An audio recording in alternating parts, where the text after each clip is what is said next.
Love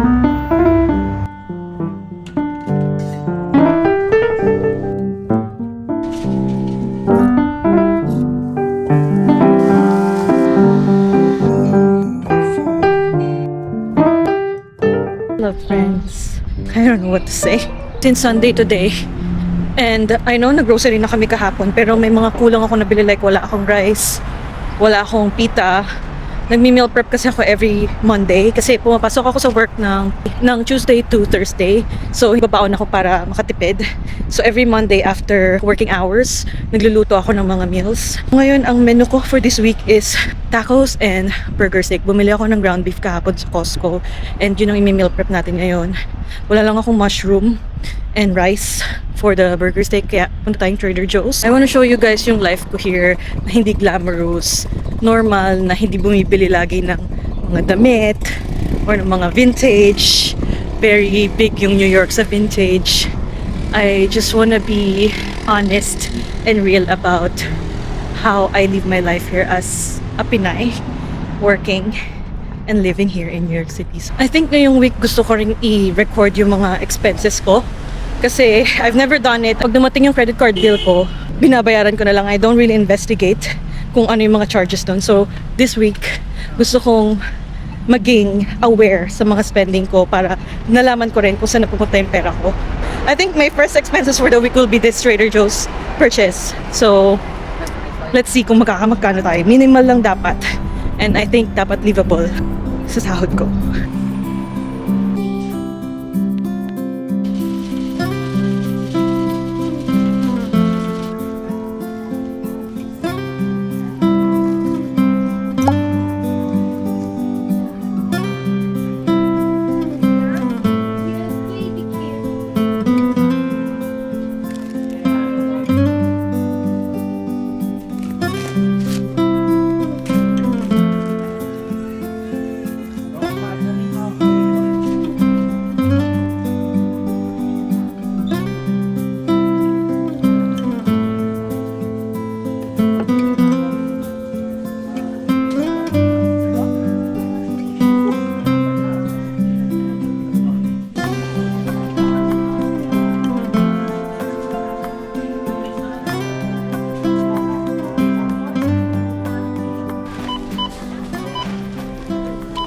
Okay, 7:03. I think we spent less than 30 minutes there.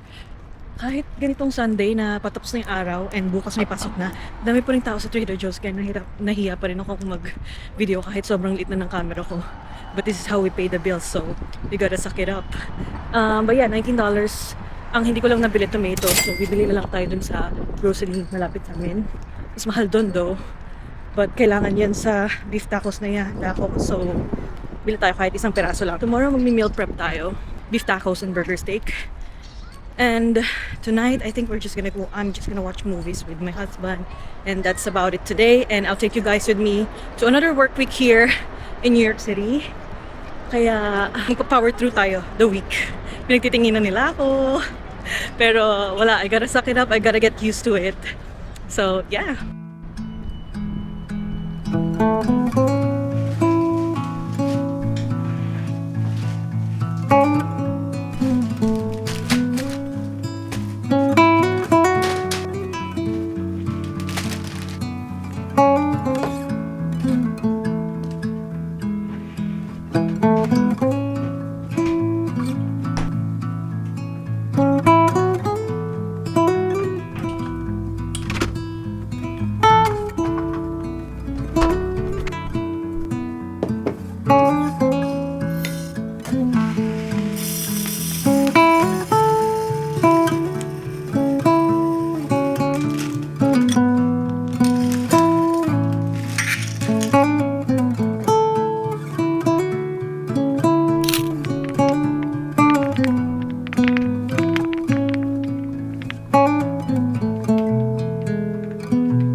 Menu natin for the week is burger steak with rice. Ibabaon ko yun sa office. Tsaka yung dito naman na naka-meal prep lang, easy to fit, easy to assemble every day is beef tacos for Patrick. So meron na tayong, bumili rin tayo ng guacamole sa Costco and pita kahapon sa Trader Joe's. Assemble na lang yun everyday pag nagutom siya.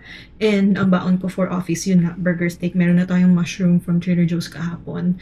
And yeah, I have about 1 hour before I have to go back to work. Or to my desk at least. Usually kasi around 2 p.m. Tsaka pa nagbibigay ng trabaho ulit yung boss ko. So, I really have a lot of time during Mondays and Fridays na work from home. It really gives me a lot of, flexibility. Kaya grateful ako sa job na meron akong Monday and Fridays work from home. Tuesdays to Thursdays, kailangan on-site. Pero yeah, I love working from home. It just gives you a lot of flexibility. So, yeah, ngayon magluluto na tayo ng burger steak. Burger steak or tacos na lang muna siguro. Let's go.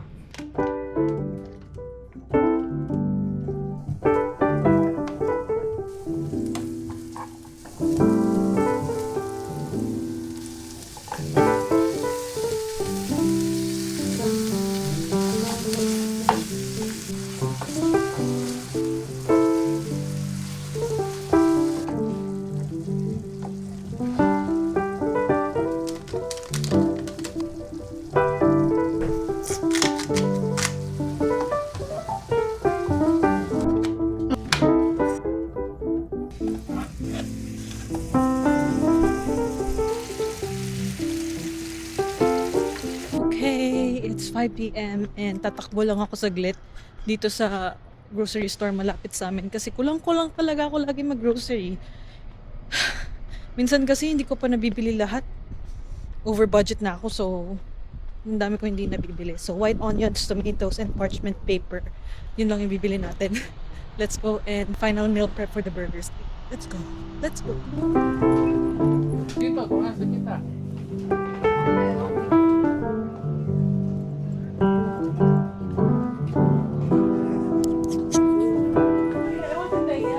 Isahan. Grabe yung mahal.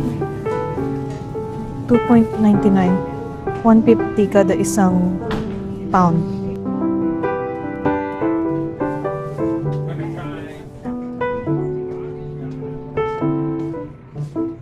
What's this? Hindi ko abot yung wax paper. Hindi ko alam paano gagawin.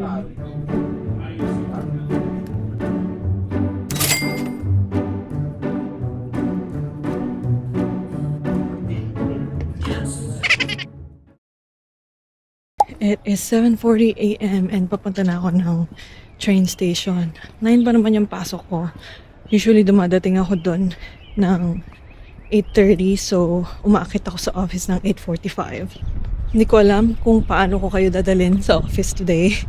Kung paano ko kayo matatago. Kasi nahihiya pa rin talaga ako. Of course, it's a professional setting. And alam ko namang pwede. Pero gusto ko lang makita nyo yung everyday life ko, which is boring. Boring talaga sa office kasi lahat sila, even lunchtime, di sila tumatayo sa desk. Pero ako lumalabas. But I'll try to bring you guys with me inside para makita nyo kung ano yung everyday life ko doon. Masahe ko pala sa train ngayon, $0 kasi binibili siya ng husband ko na monthly na $172. So pinapahiram niya sa akin yon pag Tuesday to Thursday para hiraman na lang kami. Mahal kasi yung train na express. Yung 16 minutes lang nandun ako sa Manhattan. Mahal siya. One way is $7. Mas mura kung bibili kami ng monthly. So, binibili niya out of his FSA. FSA, we're gonna talk more about FSA here. Pero binibili niya yon out of his FSA pre-tax money. Mas mura yon kung yun ang gagawin. And then, hiraman na lang kami. And then, ang ginagastos ko na lang is yung transfer ko is $3 one way. Galing naman yun sa FSA ko. Hopefully, $6 lang yung magastos natin today kasi may baon naman ako. $6 kasi two-way, papunta and pabalik.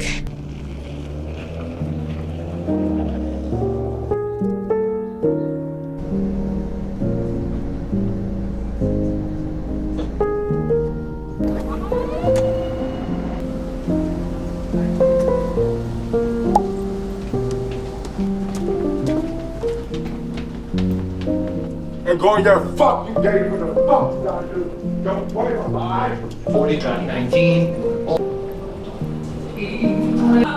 Never stop working, even when you see. Never stop working, we never stop working, even when.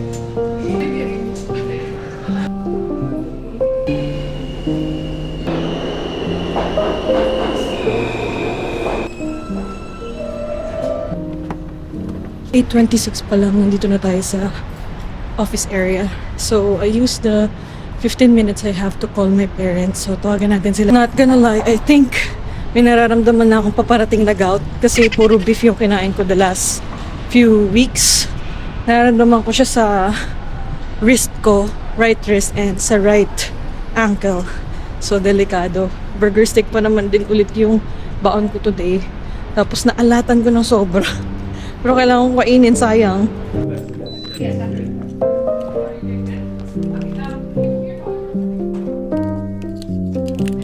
Dito na ako sa office.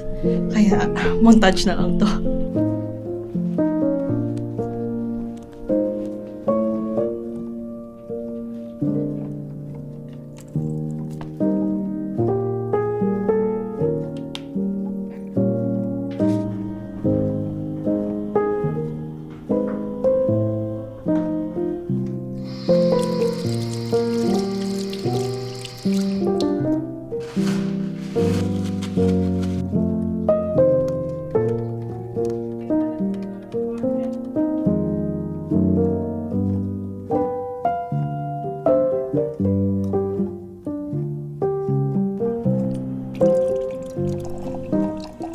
Finally, lunchtime. And I have a 30-minute break. So, nagmamadali talaga ako. Yung iba, as I told you earlier, yung iba, hindi sila lumalabas. Bumibili lang sila ng food and then doon na sila kumakain sa desk nila. Ayoko nang ganun. Gusto ko nang a break from screen kaya lumalabas ako and dito ako kumakain sa Chelsea Market.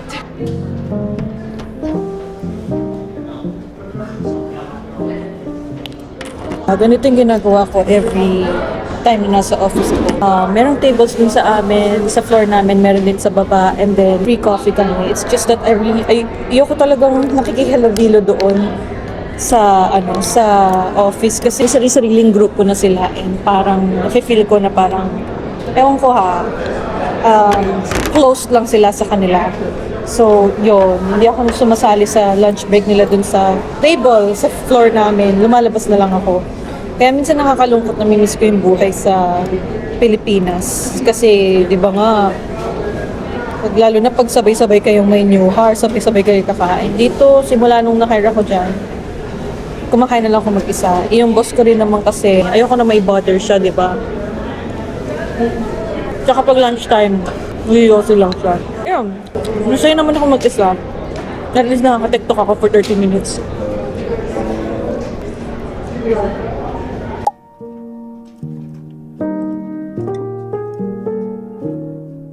Baba tayo.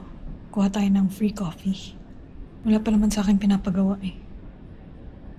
Kaya baba muna tayo. Kuha tayong kape. Bukas na yung cafe kasi kanina sarado with for an event eh. Free tong mga coffee na to, may barista kami. Sorry. Oh yeah? They stole my team.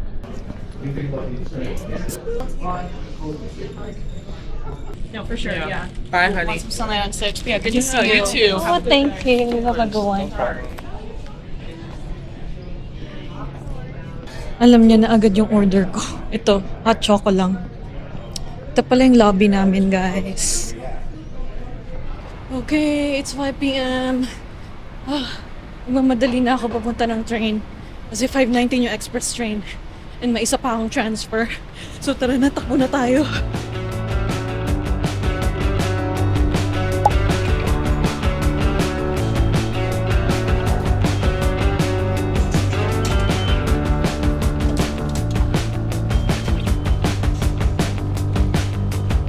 Iwan na naman ako.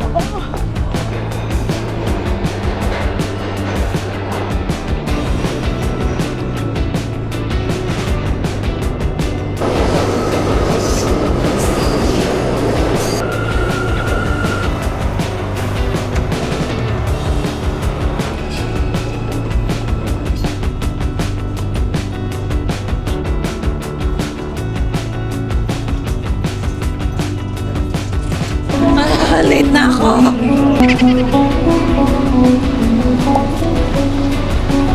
I made it. Wala pa yung train. Maaga ako ng konti. Grabe. In 7 minutes.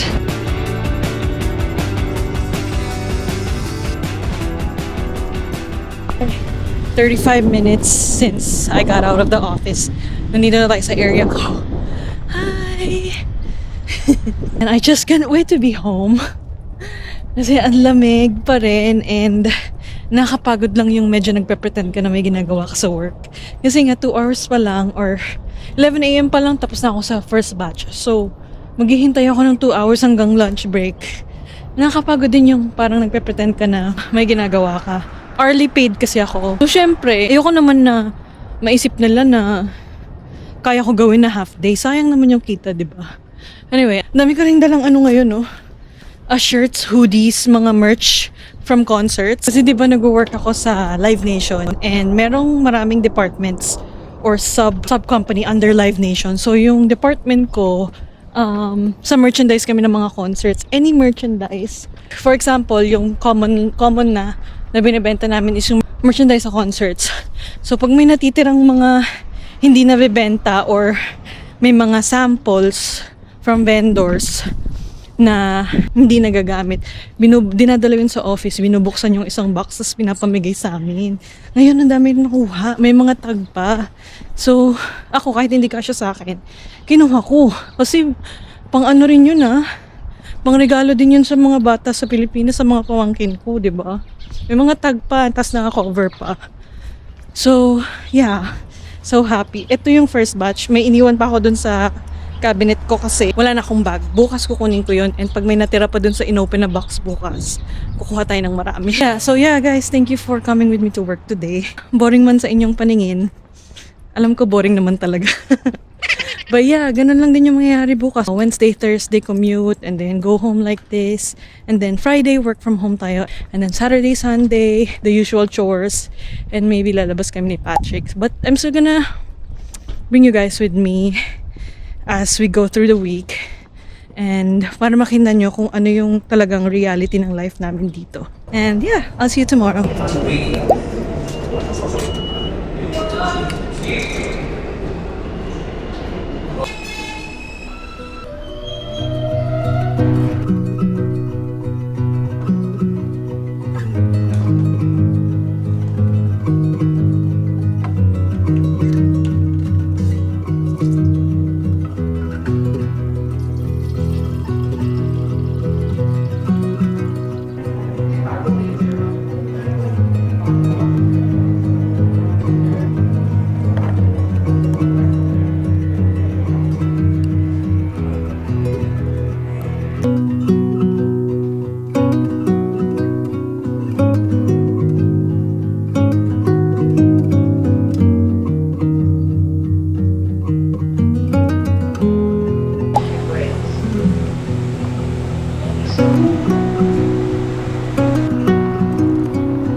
Final on-site of the week. Yes.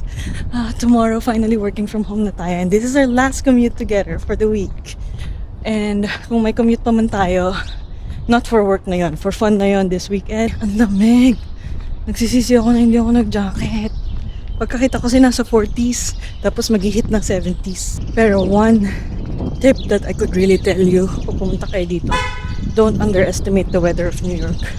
Pag sinabing hindi malamig, malamig pa rin yun. So yeah, nagsisisi ako walang jacket, pero it is what it is, malilate na ako. Let's commute to our final on-site of the week.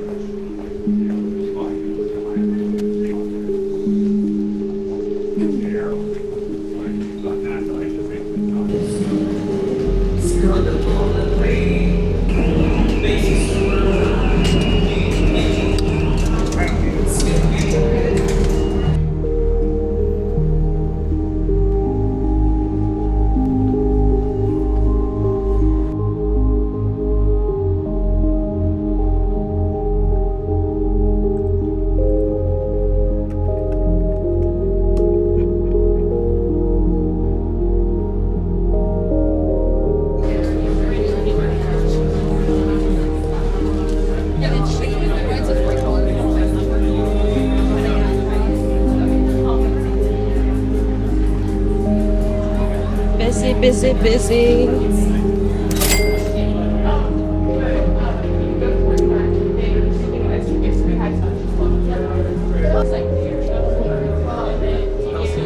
Finally out of the office and naglalakad na ako papuntang Marshalls and TJ Maxx. Grabe, 2 p.m. pa lang tapos na ako sa trabaho ko. So, ang hirap mag-pretend na... Pero alam naman ng boss ko na wala na talaga akong trabaho. And then, hinahayaan niya lang ako mag-phone, mag-CR, once in a while, ganun. Pero hindi ko naman sinasamantala, syempre. Kasi siya doon nakaupo tapos ako paalis-alis. Anyway, light lang yung araw ngayon. Ang ganda pa ng weather. One fine weather in New York City. Parang spring na talaga. Medyo malamig ulit next week. So, enjoy natin tong araw na to. Kahit gusto ko nang umuwi at magpahinga na lang. Sayang naman yung araw. Ganda-ganda ng weather. Di kailangan ng jacket. Di kailangan ng mabibigat na jacket. Kaya tara, let's go to Marshalls and TJ Maxx. Kahit window shopping lang yan. Let's go. Carrie, where are you, Carrie? Ang ganda na guys. Grabe. Nasa Chelsea area ako. Grabe. Ito yung reality ko everyday. Grabe talaga. Thankful